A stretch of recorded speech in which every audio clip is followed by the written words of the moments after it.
This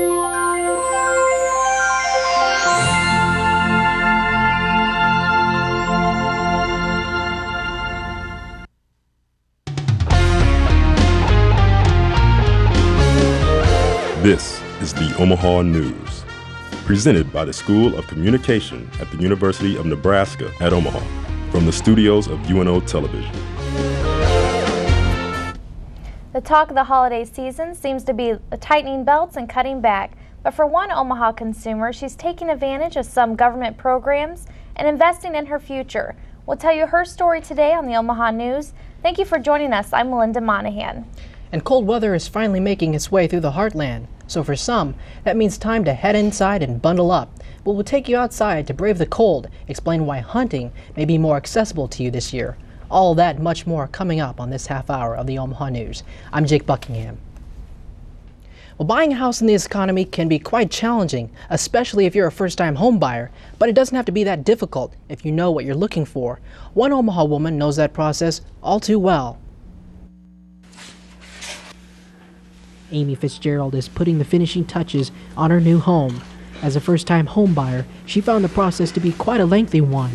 It took forever. We started looking in April or May and just couldn't find a lot of things we liked. There were some great houses, but out of the price range. She finally settled on this house in Ralston for around $116,000. I wanted something that was very livable, could move in, only needed minor work, nothing with bad plumbing issues. Carol Schrader is a realtor with Deeb Realty. She says now is the time to buy. If you have a solid job and are not living in fear of being laid off, which I think we all do a little, but in Omaha we're very stable, and you have good credit, or you have credit that just has little bitty chinks in its armor and you can fix, this is a good time to buy. There is no doubt about it. Fitzgerald agrees, but says first-time home buyers shouldn't be in a hurry to buy a house. For me it was important to have an attached garage and be in a quiet neighborhood, be picky about the things you want, and if you don't find it, if as long as you have time, wait a little bit and see if something you really want comes along. As a first-time home buyer, Fitzgerald qualifies for President Obama's tax credit extension, which gives $8,000 to new home buyers and $6,500 to existing homeowners. With the tax credit, if you don't go out and blow it on big screen TVs, you've got up to $8,000 for the first-time home buyer instant equity in your home. Not to mention the little bit of equity you'll get because it was a better, it's a better deal. Fitzgerald says her decision to buy a house was a sensible one. It seems silly to me to throw $600 away on rent when I could own something and earn equity off it for just a couple more. Well, for those of you who aren't familiar with President Obama's tax credit program, here's how it works. First-time home buyers are those who have not owned a house during a 3-year period prior to a purchase. They may be eligible for up to an $8,000 tax credit. Existing homeowners who have lived in their house for 5 consecutive years and are purchasing another home may be eligible for up to a $6,500 tax credit. Only homes purchased after November 6, 2009 and before May 1, 2010 are eligible for the tax credit extension. Sarpy County is working to finish the new baseball park to host the Omaha Royals for the start of the season on April 11, 2011. However, that's not the only requirement that must be met before the first pitch is thrown out. The county must also provide easy vehicle access for thousands of fans expected to flock to Omaha Royals baseball games in the mostly rural, undeveloped area of rolling hills and farmland along Highway 370. 3 key intersections along Highway 370 that are being looked at are the 120th, 126th, 132nd Streets. These will be part of the traffic study paid for by Sarpy County. The baseball park is being built near 126th Street and Highway 370. Last season, the Royals drew an average crowd of 5,456 people per home game at Omaha's Rosenblatt Stadium. A York woman has pleaded no contest to a charge of illegally disposing human remains, her stillborn baby. Caitlin Smith faces up to 5 years in prison on the felony conviction when she will be sentenced in January. Authorities say Smith gave birth to a stillborn girl on January 26. Then she allegedly put the body in a trash bag and placed it outside in a trash receptacle. The remains were discovered days later at the York landfill.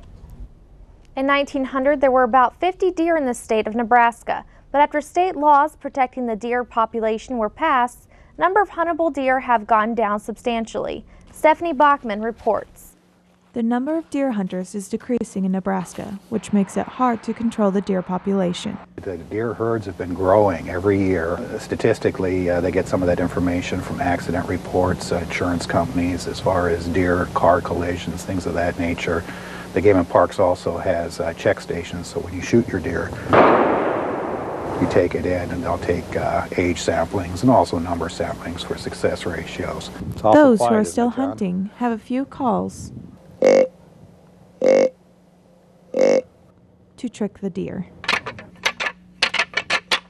That's the sound of two deer fighting. And what happens is other deer, kind of like in a schoolyard, other kids will come and watch the fight.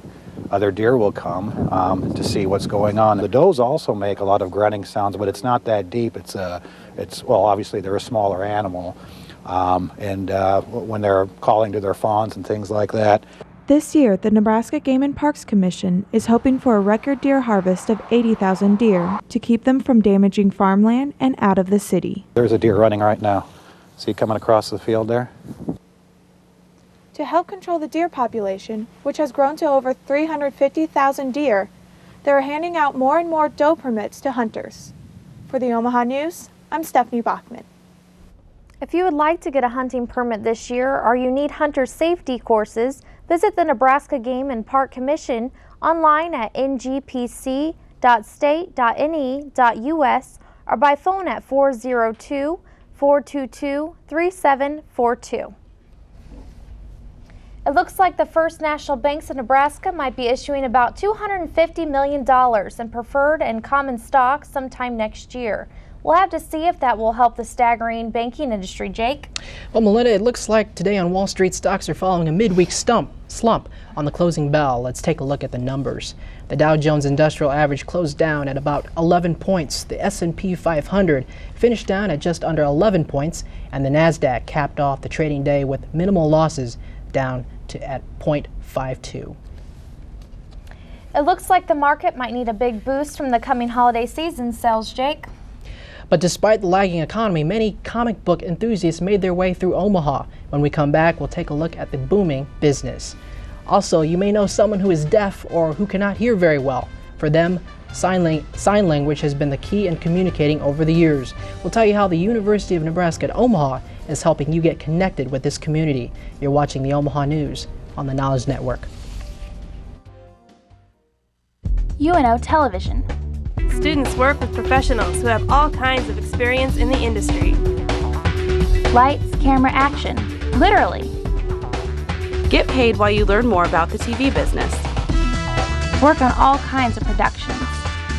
My friends who worked on TV Crew last semester are now working part-time at local stations. Working on TV Crew is a great experience. UNO Television. Student crew, professional staff, award-winning results. Breathtaking. Electrifying. Inspiring. Award-winning documentaries produced by UNO Television offer you a window on the history of Omaha and the world. Beginning with the acclaimed 2-hour documentary on the history of Omaha, If These Walls Could Speak, UNO Television has developed a reputation for producing high-quality programs that explore, educate, and enlighten. These outstanding productions can be part of your home video collection. For information about purchasing VHS or DVD copies, call 554-2516 or visit our website at unotv.unomaha.edu.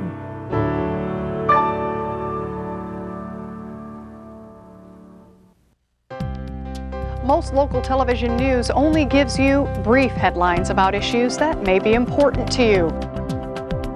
But for more than 10 years, only one program has remained dedicated to examining all the information about issues that really matter to Nebraskans. I'm Kathy Wyatt, and it's my privilege to present those issues for your consideration. Join me on the campus of UNO in a program we call Consider This, every week on the Knowledge Network. Japanese animation, often referred to as anime, is popular with teens and adults. Anime NebraskaCon, a local anime and sci-fi convention, recently moved from Lincoln to Omaha. The convention hopes to keep growing and become one of the premier anime conventions in the Midwest. As Katie Murphy reports, these aren't just your local Trekkies. Anime NebraskaCon moved from the University of Nebraska at Lincoln campus to its new home in downtown Omaha. Anime NebraskaCon is an anime, gaming, Star Wars, just about, well, a lot of different things. It's a convention for lots of different types of fans. We broke over 1,000 last year, and the university campus just seemed a little bit small for us. Well, it's been a little bit of a challenge at first getting everyone moved up here, so we're very happy with our location so far. So we hope everyone else will enjoy it. I think it's great that they've moved to Omaha. I've talked to them about it for a couple of years. They really needed to be able to expand, to get a bigger venue. The move to the Holiday Inn and Cocoa Keys Water Resort in Omaha has had a mostly positive reception by both vendors and attendees alike. We actually live in Omaha, so we don't even have to drive anymore, so it's great. It's both good and bad, I guess. I did kind of like the student center, but it looks like I really like this venue that they're at right now. I'm liking it so far. It's very nice. Now it's a spatial, it's more spatial, and it's not crowded everywhere. And I like it.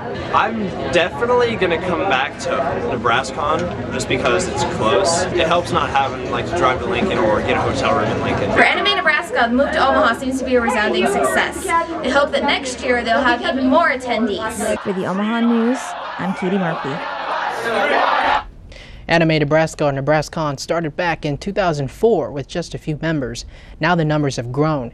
If you would like to get involved with this organization, just log on to their website, animenebraskacon.com. UNO students received a nonverbal lesson on communication last week, which was presented by the UNO Theater Department. According to the Helen Keller Deafblind Registry from the Great Plains region, Nebraska alone has 259 individuals that are deaf or blind. The UNO Department of Theater hosted a sign language workshop in conjunction with the production of The Miracle Worker. For the theater department, because they are doing the presentation of The Miracle Worker, and we wanted to bring in the deaf connection of Helen Keller and do a little just awareness of sign language and ASL as a language. Miracle Worker portrays the historical figures of Helen Keller and Annie Sullivan and their triumph against this disability. The workshop is designed to educate students while fostering a stronger relationship between those with disabilities and the arts. It was really educational. I learned the alphabet. I was not expecting that, but it was also so fun, so I thought it went really well. The workshop included learning the alphabet, learning basic phrases, playing games, and even a mime performance. UNO's Department of Theater presents William Gibson's The Miracle Worker. The performances will begin November 20th through 21st and December 2nd through the 5th in the UNO Theater Weber Fine Arts Building on the UNO campus.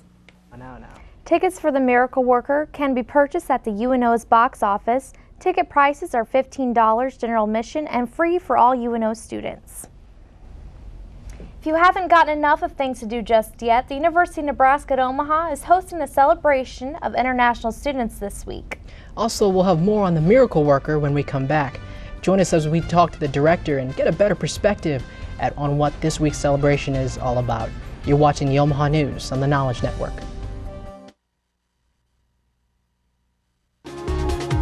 Feed your brain with original programs from the Knowledge Network. TKN combines the resources of educational and television experts from UNO Television, Omaha Public Schools, Westside Community Schools, Metropolitan Community College, and Creighton University. TKN members produce a variety of programming with collaboration from students working in front of and behind the camera. The Knowledge Network. Feed your brain by watching Cox 17 and 18.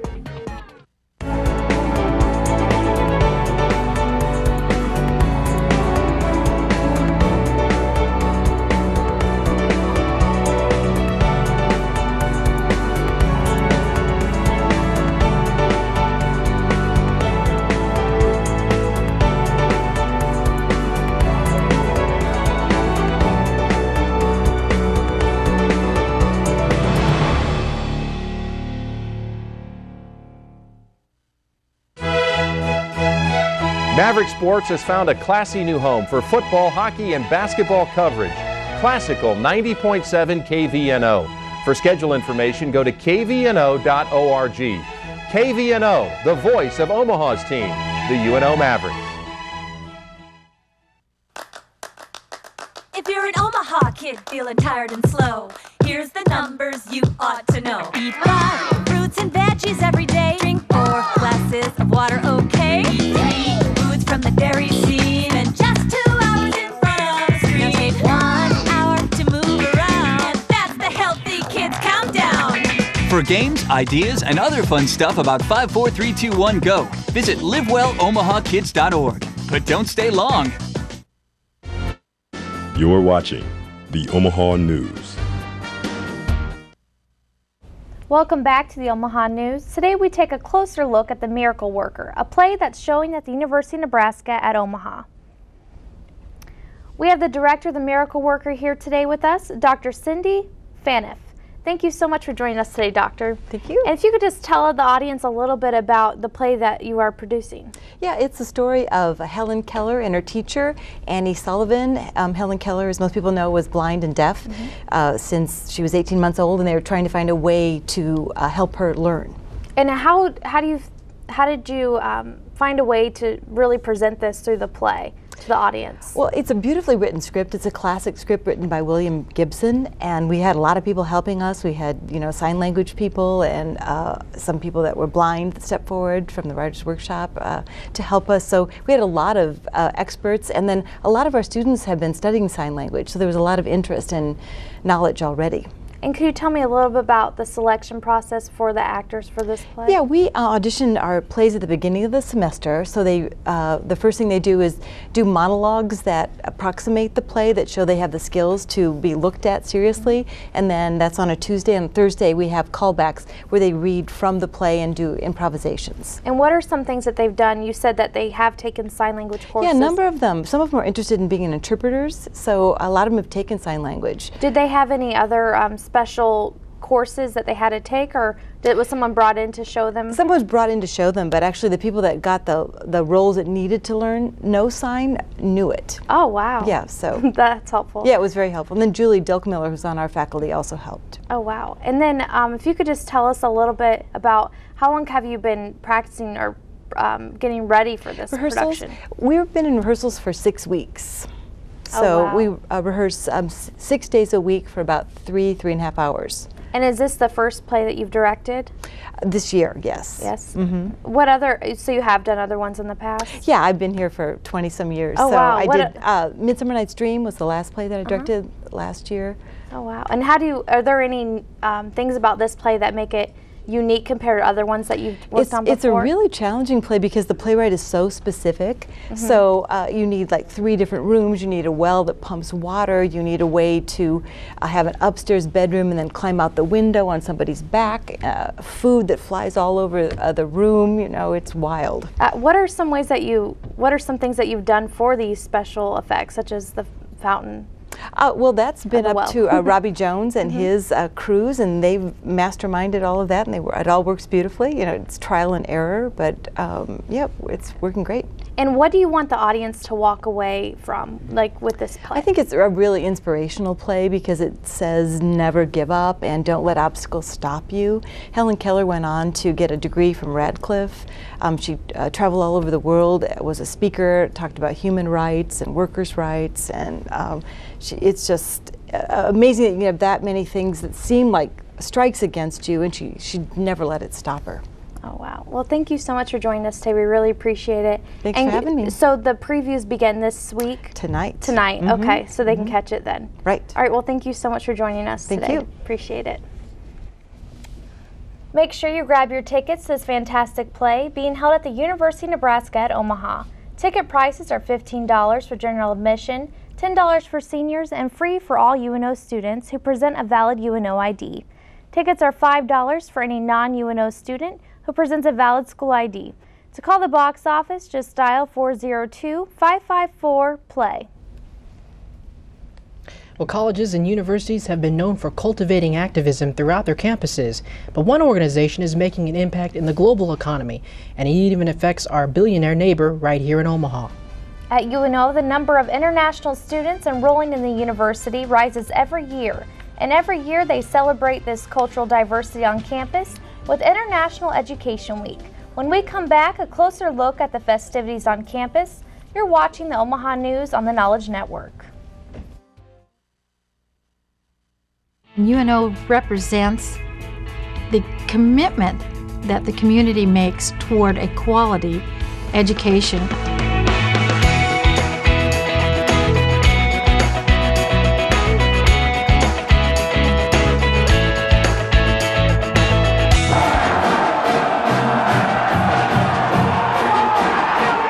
Why would you not want to come to an institution that's as vibrant and alive as this institution is?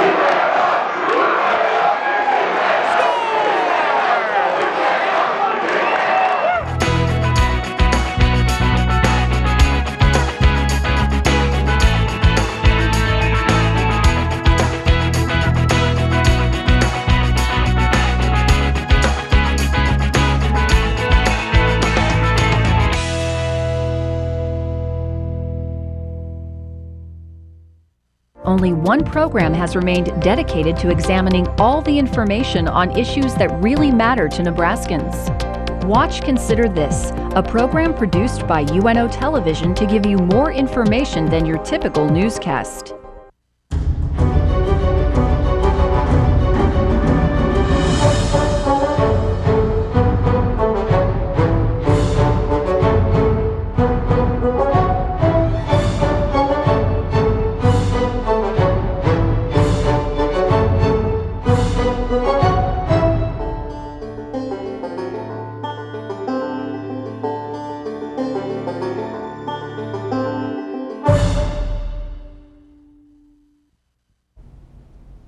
On Tuesday, anti-sweatshop movements at dozens of American universities persuaded Russell Athletics to agree to rehire 1,200 workers in Honduras. Workers unionized, causing Russell to close the plant in January, after which the coalition United Students Against Sweatshops persuaded the administrations of Boston College, Columbia, Harvard, and New York University, along with over 90 other colleges and universities, to sever or suspend their licensing agreements with Russell. Agreements earning Russell more than $1 million in sales at some colleges. The students even sent activists to knock on Warren Buffett's door right here in Omaha. His company, Berkshire Hathaway, owns Fruit of the Loom, Russell's parent company. On the UNO campus, a week-long celebration is taking place for students from all over the world. Let's follow Kong Yin report to take a closer look. The University of Nebraska in Omaha is proud of its cultural diversity.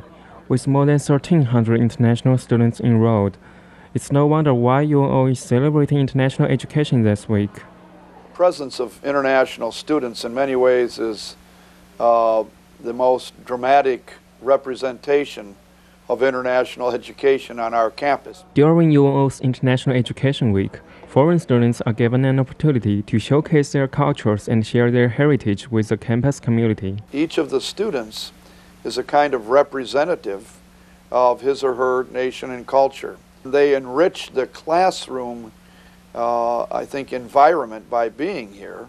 I like UNO because it's a very diverse place. Like, there's people from all over the place here. And sometimes when I think about it, if I was studying back home, I wouldn't have the opportunity to meet people from Saudi Arabia, from China, from Japan, from all over the place. The week-long celebration encompasses a variety of events, such as an international photo contest, a lecture on geoscience of Afghanistan, art exhibits, and a fair called Global Marketplace, where gifts from around the world are for sale. The international student body at UNO includes students from 115 countries, ranging from Afghanistan to Zimbabwe. For the Omaha News, I'm Kang Ying, and I'm from China.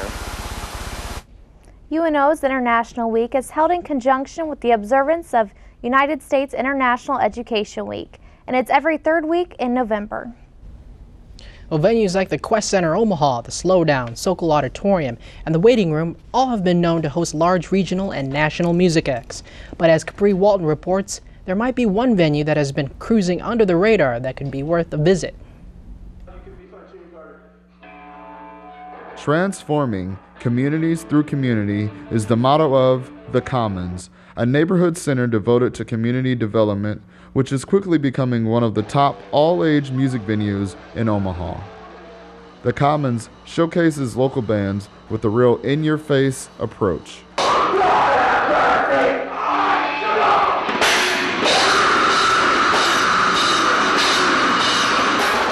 In Commons started as a nonprofit out of a church that was in this building before the nonprofit was, and the church's mission was very community oriented, and the church sort of just formed into a nonprofit, and that started in 2001. So we've been operating as a nonprofit since then. Well, we book a lot of bands that are local. Most all of our bands are local. Also, we've got this great space here. It's just this great open acoustic space. A lot of music sounds really good in here, and there's a lot of room for dancing and crazy arm flailing and whatever you like. A more intimate sort of environment for a band to play. I mean, they're just right there in your face, and there's just no real separation, and people sometimes really become part of the band, and they jump up there and start singing along. Most of the time it's welcome. Music Omaha continues to show no signs of fading. The Commons' intimate atmosphere will surely keep the music scene in Omaha alive. For the Omaha News, I'm Capri Walton. For more information on the Commons, check out their website at myspace.com/InCommonCD. That's definitely a different taste of music, Jake, but something worth checking out. That wraps up our broadcast, the Omaha News, for the fall of 2009. We thank you for joining us as we showed you your city and your news. Have a great holiday season and be sure to catch up with us back in the new year. And always, if you want to stay up to date with us over the holiday break, make sure you log on to our website, theomahanews.com, or follow us on Twitter at twitter.com/theomahanews. From all of us here at the Omaha News, have a good evening and have a good night.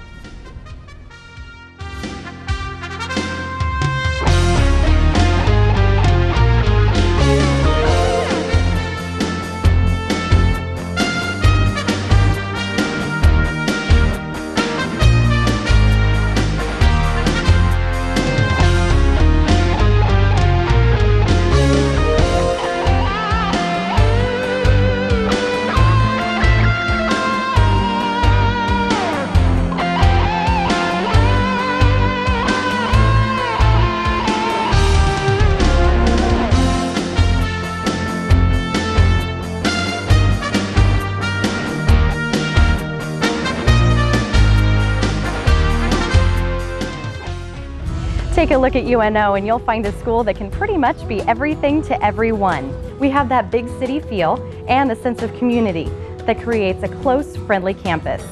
Our professors and resources contribute to our great reputation in the city and the region. So whether you're just starting out, transferring, earning a degree online, or choosing a new path in life, you'll be able to find what you want.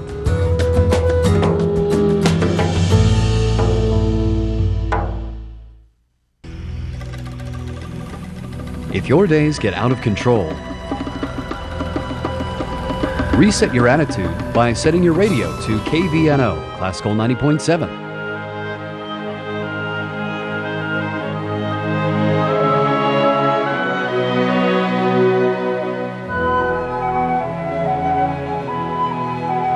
Discover your own personal oasis of serenity on KVNO, Classical 90.7.